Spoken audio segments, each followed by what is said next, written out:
led by Jeremy Lin, 9 years after Linsanity and back from China, and also Nico Mannion and Jordan Poole down to Florida within the last 10 to 14 days.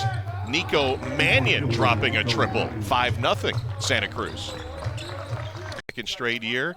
And you mentioned Brian Shaw off the top for folks who have not been paying as much attention to the lead up to the G League. Brian Shaw, of course, who won 5 rings in the NBA, is the coach of Ignite as Jeremy Lin hits the triple.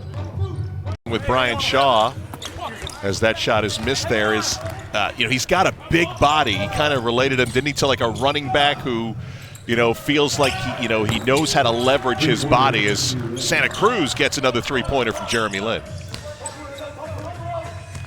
They didn't get a full season of it last year with the league shutting down in the middle of March, as everything else shut down when the pandemic hit.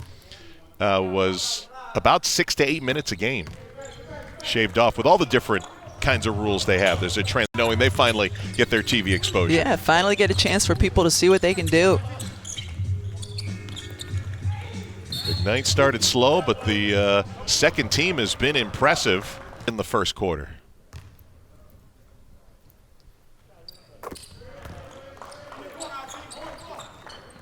Amir Johnson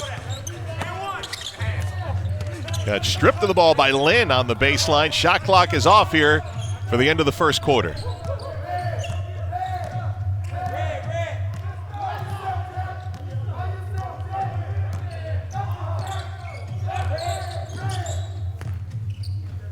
Poole against Todd, and Jordan Poole gets the two.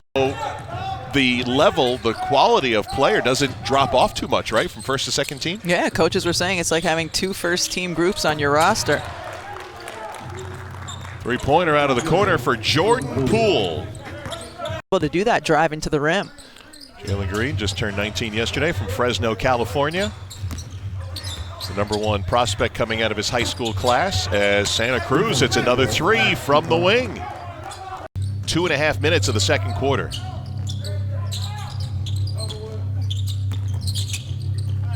It's Jeremy Lin for Caleb Wesson, and a goaltend will be called against Brandon Ashley. Counted for Wesson, the rookie out of Ohio State. Short. You heard Mannion call out short that time. Kuminga takes it to the hoop. Again, your 6'8" guys going to the middle of the floor, gets the outlet, forces the action the other way.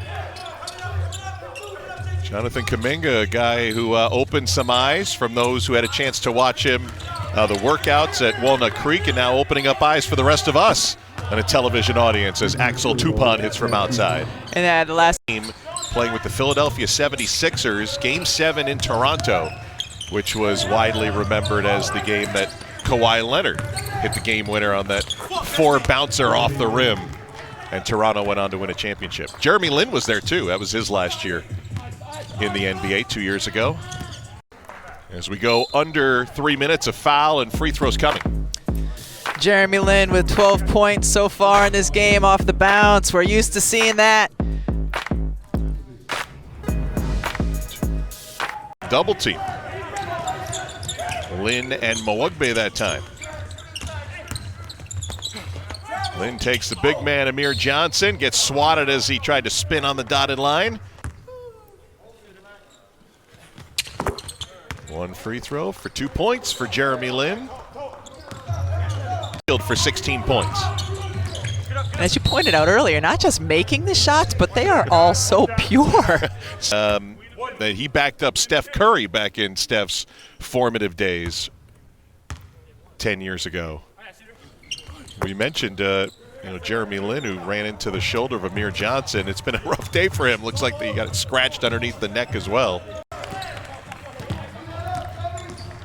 Demps, who grew up near Sacramento.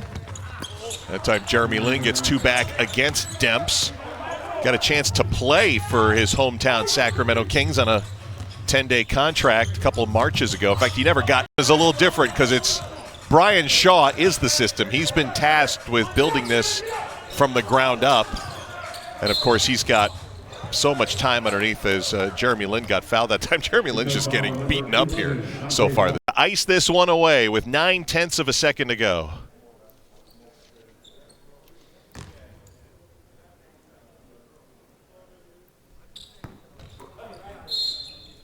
Knicks missing the second, and off the rebound, the final timeout is called by Santa Cruz. And normally you would think, all right, well, you're down 2